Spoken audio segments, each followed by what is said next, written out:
Hello students, अपने online study point में आप लोगों का स्वागत है।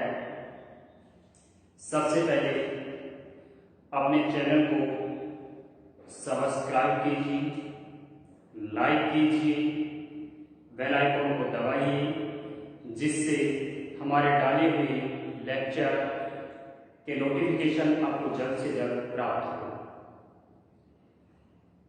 देखिए स्टूडेंट, आज अपन लेसन नंबर 9 उपसहसंयोजक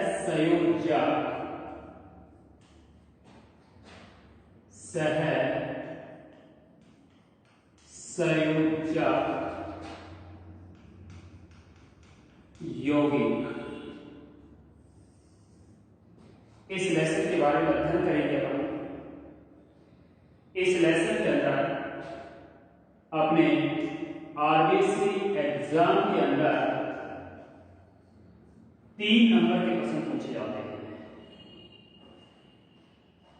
ठीक है, तो सबसे पहले देखिए अपन बात करते हैं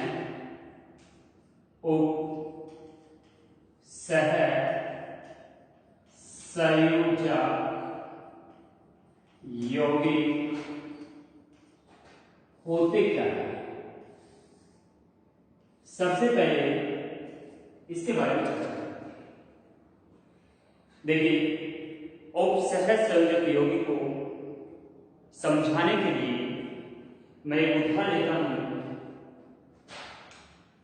कि for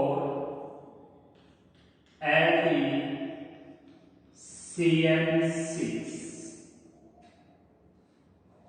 ये यौगिक लिया है। इस यौगिक को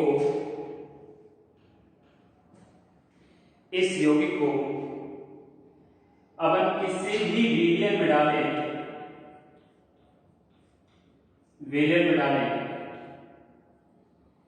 तो इस यौगिक को विलयन में डालने पर ये यौगिक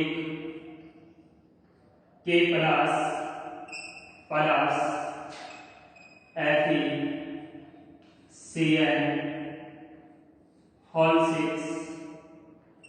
-4 समतुल आयन के रूप में बनता है।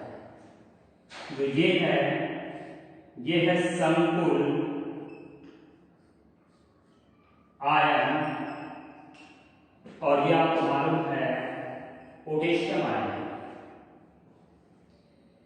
तो देखिए, आप लोग देख रहे हो कि इस यौगिक को जैसे ही अपन किसी विलयन में डालते हैं तो विलयन में डालने पर ये जो यौगिक है पूरी तरीके से अपने अणु में विभक्त नहीं हो पा रहा है।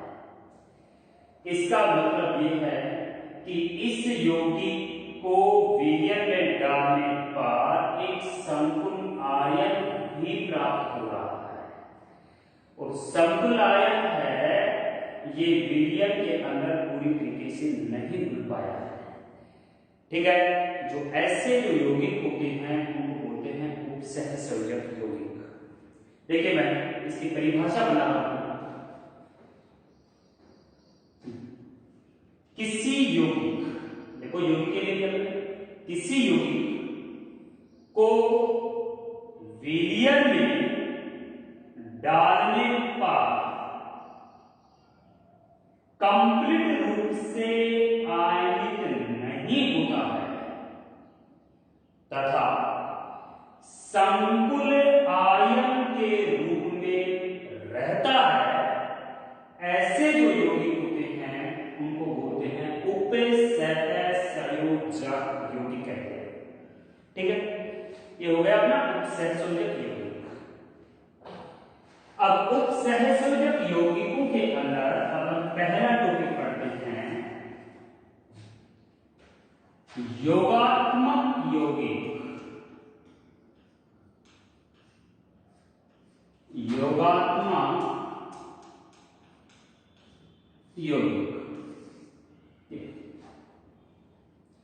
देखिए, योगात्मक यौगिक क्या होता है।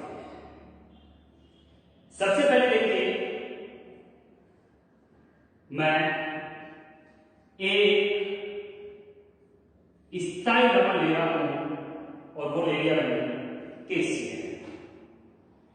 दूसरा मैं स्थायी लवण ले रहा हूं MgCl2। मैंने दो स्थायी लवण लिए हैं और इन स्थायी लवणों को पानी के अंदर डालकर, मैं 6 मोल पानी के लिए डालकर इसका वाष्पीकरण कराते हैं। तो वाष्पीकरण कराने पर KCl, MgCl2 और 6H2O ये यौगिक प्राप्त होता है अपने पास में। इसका नाम है कार्नेलाइट। ये है कार्नेलाइट, ये यौगिक प्राप्त होता है। तो जो कार्नेलाइट प्राप्त हुआ है, ये कार्नेलाइट जो यौगिक है, ये यौगिक है योगात्मक यौगिक। ठीक है, देखिए इसकी परिभाषा कैसे बनाएं। जब 2 या 2 से अधिक, 2 या 2 से अधिक स्थायी लवण कौन से लिया हमने, KCl और MgCl, स्थायी लवण को आणविक अनुपात में मिश्रित करके वाष्पीकरण करने पर जो स्टोइकियोमेट्रिक यौगिक प्राप्त होते हैं, उन यौगिकों को अपन क्या बोलेंगे, योगात्मक यौगिक बोलेंगे। तो जो स्टोइकियोमेट्रिक जो यौगिक बना है वो क्या है, यहां पे कार्नेलाइट है। तो कार्नेलाइट है, ये क्या हो गया, योगात्मक यौगिक हो गया। ठीक है, इसका देखिए मैं दूसरा उदाहरण ले रहा हूं। ये है अपने पास में K2SO4, एक तो स्थायी लवण ले लिया, दूसरा ले रहा हूं मैं Al2SO4 प्लस 24H2O डालकर जब इसका वाष्पीकरण करवाएंगे, तो वाष्पीकरण कराने पर देखिए K2SO4 Al2SO4 24H2O ये यौगिक बनता है। इसका नाम है फिटकरी या पोटास एलम। ये तो जो फिटकरी या पोटास एलम है, ये जो यौगिक है योगात्मक यौगिक है, क्योंकि देखिए ये अपने पास में स्थायी लवण है, इनका वाष्पीकरण करवाया है हमने, और वाष्पीकरण कराने पर ये यौगिक बना है। तो ये यौगिक कौन सा हो गया, योगात्मक यौगिक। अगर और उदाहरण लेना चाहते हो तो ले लो। देखिए अपने पास में ये है जैसे FeSO4 plus NH4 whole 2SO4 plus 6H2 डालकर वाष्पीकरण करवाएंगे। तो वाष्पीकरण कराने में देखिए FeSO4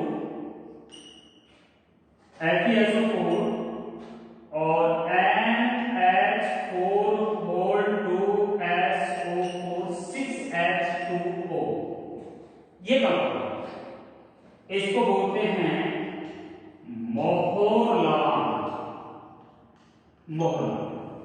तो जो मोहर लवण प्राप्त हुआ है इसको शॉर्ट रूप में FeS कहते हैं। FeS का पूरा नाम है फेरस अमोनियम सल्फेट हेक्साफेडेरेट। तो जो मोहर लवण बना है ये एक योगात्मक यौगिक है। ठीक है, तो ऐसे जो यौगिक प्राप्त होते हैं उन यौगिकों को बोलते हैं योगात्मक यौगिक बोलते हैं। ठीक है, अब इसके बाद में पढ़ते हैं योगात्मक यौगिकों के प्रकार।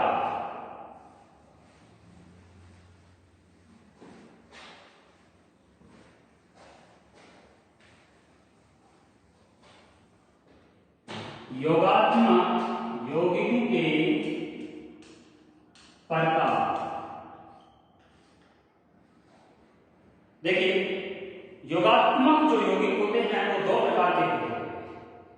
नंबर 1 दिक, लवण, और नंबर 2 शंकुल, लवण। ठीक है, सबसे पहले हम अध्ययन करते हैं दिक लवण के। देखिए दिक लवण क्या है। सबसे पहले देखिए मैं सावधान ले रहा हूं, दिक लवण क्या है। अपने पास में ये है देखिए KCl, MgCl2 और 6H2। ये अभी हमने जो भी किया था, इसका नाम क्या है, कार्मेलाइट। ये कार्मेलाइट है। इसको जब अपन किसी रीजन में डालते हैं,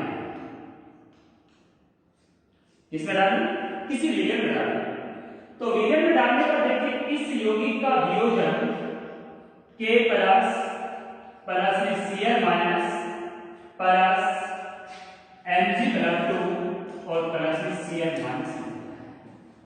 देखिए K plus Cl minus KCl टूटा है और MgCl किसमें टूटा है, Mg+2 Cl माइनस। तो कार्मेलाइट है, कार्मेलाइट को जब किसी रीजन में डालते हैं तो ये पूरी तरीके से अपने आयनों में वियोजित हो गया। ठीक है, तो ऐसे जो यौगिक होते हैं उन यौगिक को बोलते हैं दिक लवण। अगर परिभाषा लिखना चाहते हो तो परिभाषा कैसे लिखोगे, देखिए वे यौगिक या वे लवण जिन्हें किसी रीजन में डालने पर उसका कंप्लीट वियोजन हो जाता है तथा वियोजित हुए आयन अपना स्वतंत्र परीक्षण देते हैं, ऐसे जो लवण होते हैं उनको बोलते हैं दिक लवण। अगर आपको ये पूछता है कि कार्मेलाइट है ये कौन कौन से आयनों का परीक्षण देता है, तो देखिए एक तो देगा एक K प्लस, एक देगा Cl माइनस और एक देता है Mg+2। इसका मतलब यह है कि कार्मेलाइट है ये 3 आयनों का स्वतंत्र परीक्षण देता है, K plus, Cl minus, Mg+। ठीक है, देखो मैं इसका अगला उदाहरण ले रहा हूं। अपने पास में जैसे ये है K2SO4 प्लस Al2SO4 O3 और K2SO4 Al2SO4 O3 और 24H2O। ये है अपने पास में हिट करें, ठीक है, जिसको पोटाश आयन कहते हैं। अगर फिटकरी को अपन किसी रीजन में डालते हैं, किसी रीजन में डालेगा तो फिटकरी को किसी रीजन में डालने पर एक तो टूटता है K प्लस, एक टूटता है SO4 minus 2 plus AH+3 plus SO4 minus 2 टूटता है। भाई ये तो इसमें टूट गया और ये जो भी है ये इसमें टूट गया। तो फिटकरी है ये कौन कौन से आयनों का परीक्षण देगा, एक तो K प्लस, एक SO4 माइनस 2 और एक Al+3। तो फिटकरी है ये 3 आयन का स्वतंत्र परीक्षण देता है, K प्लस, SO4 माइनस 2 और Al+3। अगर और उदाहरण लेना चाहते हो तो ले लो। देखो अपने पास में ये है देखिए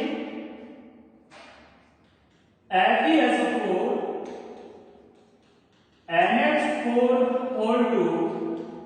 SO4 6H2O, इसको बोलते हैं हम मोहर लवण, शॉर्ट बोलते हैं FH। इसको जब किसी रीजन में डाले पीने में, तो रीजन में डालने का देखिए किसमें टूटेगा, Mg+2 SO4 माइनस 2 और NH4 प्लस SO4 माइनस 2। तो कोई पूछे कि मोहर लवण कौन कौन से आयन का परीक्षण देगा, तो एक तो देता है Mg+2, एक देगा SO4 माइनस 2 और एक देगा NH4 प्लस। तो जो मोहर लवण है ये 3 आयनों का स्वतंत्र परीक्षण देता है, Fe+2, SO4 -2 और NH4+। ठीक है, ये अपना हो गया दिक् लवण। इसके बाद में अपन अध्ययन करते हैं शंकु लवण क्या है। नंबर 2 पे आता है शंकु लवण।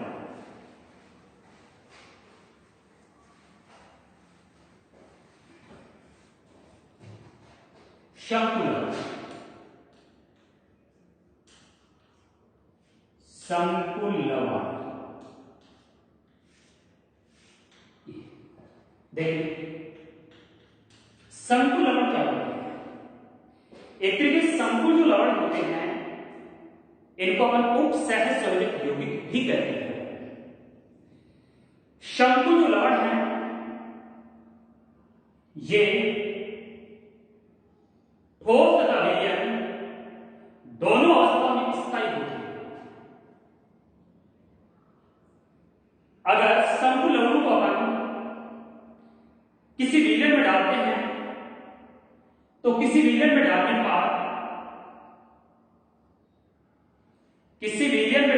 पर अपने आयनों में वियोजित हो जाते हैं। अब ये कौन कौन से आयनों में वियोजित होते हैं ये देखिए। इसमें नंबर 1 है, देखिए साधारण धनायन व संकुल ऋणायन।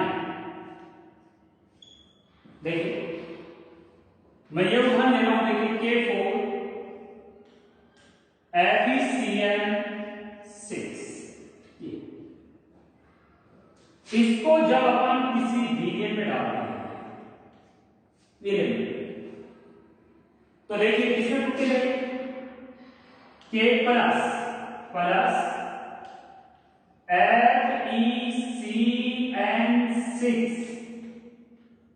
-4 और यहां पे कितना, तो ये तो क्या हो गया धनायन और ये क्या हो गया संकुल ऋणायन। ठीक है, नंबर 2 है संकुल धनायन व साधारण ऋणायन। इसमें देखिए अपने पास में ये है Cr NH3 और Cl, इसको जब किसी विलयन में डालेंगे तो किसमें टूटे लगेंगे, Cr NH3 पर 3 और Cl माइनस। तो देखिए ये तो क्या हो गया संकुल धनायन और ये क्या हो गया साधारण ऋणायन। इसके बाद में देखिए 3 नंबर पे संकुल धनायन पर संकुल ऋणायन। देखिए हमारे पास ये है CrCN6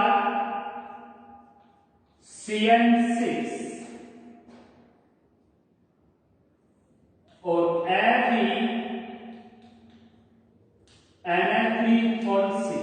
ये यौगिक है। इसको किसी विलयन में डालते हैं तो विलयन में डालने पर देखिए CrNH3